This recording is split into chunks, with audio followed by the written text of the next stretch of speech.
હાલો, આવે છે સાહેબ અવાજ? Yes sir.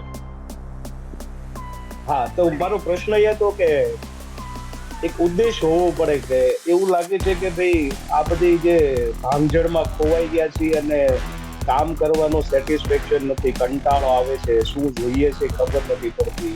તો એવું લાગે કે ભાઈ જીવનને એક સાર્થક ઉદ્દેશ નથી મળતો ને, એના લીધે આવું થાય છે.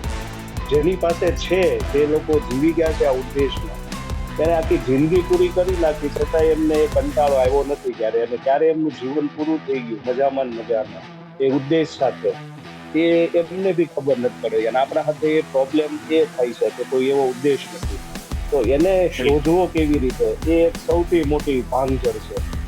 અને બીજી વસ્તુ, બીજો પ્રશ્ન એ છે કે તમે જે સારી આદત ને ખરાબ આદતનું કીધું, થાય છે એવું કે ખરાબ આદતને જે આપણે એવું કહીએ કે છોડી દઈએ છીએ, અને આપણે એમાંથી ઘણીવાર ખરાબ આદતમાંથી સારી આદતો તરફ જતા રહીએ, પણ સારી આદતો ઘણીવાર બંધન બની જતી હોય છે.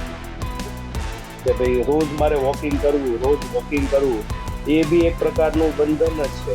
તો ત્યાંથી ને બી કઈ રીતની એક મુક્તિ મેળવવી, કે પછી સારું છે કે ખરાબ છે, બધા સાથે કઈ રીતે મુક્ત રહેવું, એ બી કેવી રીતે ફાઇન્ડ આઉટ કરવું. બિલકુલ. બહુ સરસ બે પ્રશ્ન છે.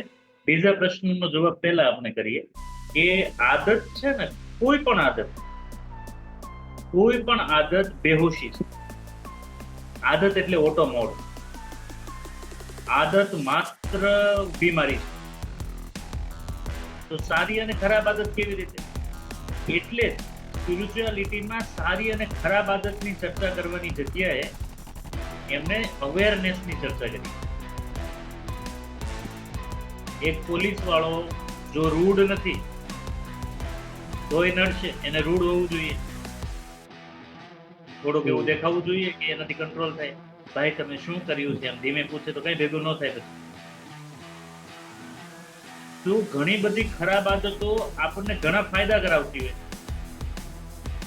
ખરાબ આદત આપણી જેટલી હોય ને એ શિલ્ડ હોય, ઢાલ હોય. એ દરેક ખરાબ આદત ઢાલ હોય, એ આપણને બચાવે. જે સતત બધાને ખીજાયા કરે, બધા ઉપર ગુસ્સો કર્યા કરે, બધાને નાના દેખાડ્યા કરે, એને સતત બીક હોય છે કે કોઈ એને નાનો દેખાડશે, એટલે પેલા ઢાલ રાખે. એને આપણે ખરાબ આદત કહીએ કે ભાઈ આવી રીતે ઢાલ પકડીને બેસવાની જરૂર નથી, એટલે જીવન નથી મળ્યું. એને હટાવો, એ ખરાબ આદતને હટાવો, ઢાલ હટાવો, બહાર નીકળો, એક્સપોઝરમાં આવો, જીવો. બીજું, પહેલો સવાલ તમારો કે શું હતો પહેલો સવાલ? એક સાર્થક જીવન ઉદ્દેશ આપણે કેવી રીતે પ્રાપ્ત કરવો.